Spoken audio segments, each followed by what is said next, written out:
Hi, in this video we're going to show you how to share a folder in Windows and set some permissions.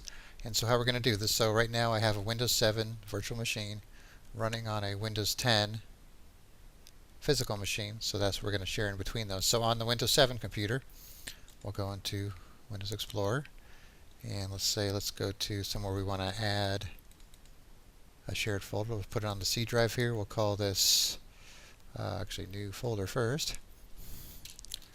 Shared folder, and then we're going to share it now. There's two ways you could do it. If you right click on it, there's a share with option, but that's kind of like for general sharing. We're going to do the more advanced sharing. So we're going to go to the properties and then the sharing tab. So if there's sharing and there's security. So sharing will determine if you're allowed to access that folder, and then security will determine what you're allowed to do once you're in that. So for sharing, we're going to do this the easy way because we don't have a lot of users that match on these two computers, for accounts. Like if you were on an Active Directory network, it'd be a lot easier to share between because all the computers know about each other.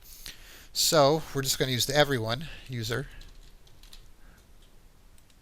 for now, and we'll give read and write and click share. So keep in mind, if you give the everyone user read and write but no security permissions, it's not going to matter. They're not going to be able to do anything.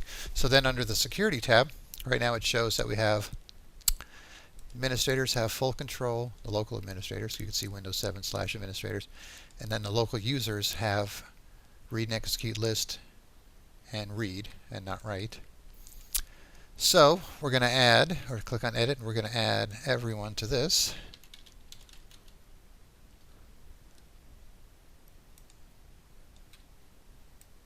And we're going to just give them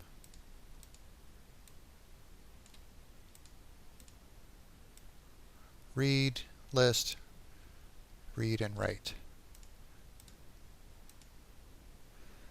Okay, so now in the shared folder, let's make a couple documents.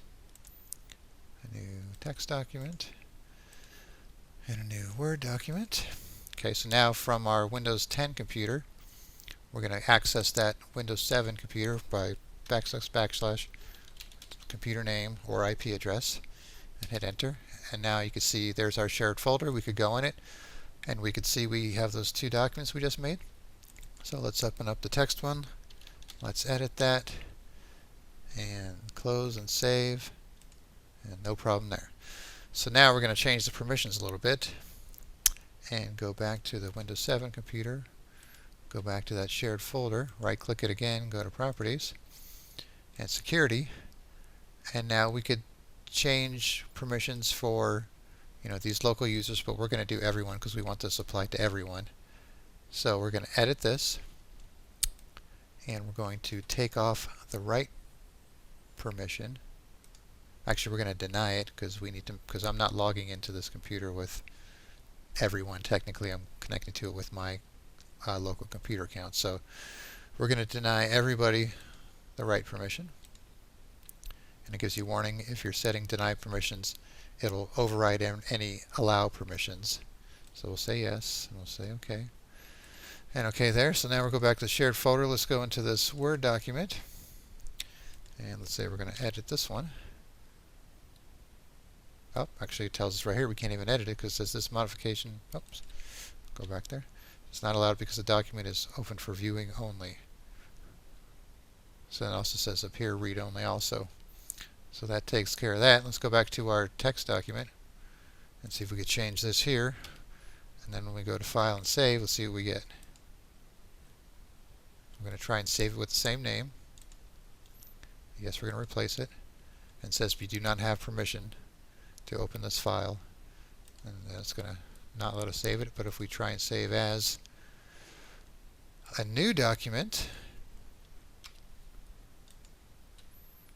we don't have permission to that either. So that's because we changed the deny or the rule over here for the shared folder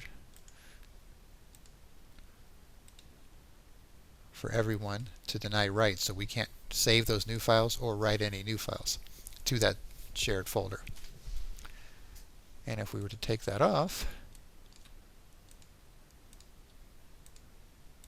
and then go back to the shared folder and open up the Word document again. See, now we could type in it and save it, and everything's fine and dandy. So that's some basic file sharing setup for you. Just kind of experiment with your users before you roll this out into production if you're doing this in a work environment. And like I said, if it's an Active Directory environment, it's a lot easier to set up users, because otherwise we're dealing with local users on different computers and they're not going to match up, because one user in Active Directory is going to be the same user on every computer when that person logs in. So keep that in mind. Alright, thanks for watching.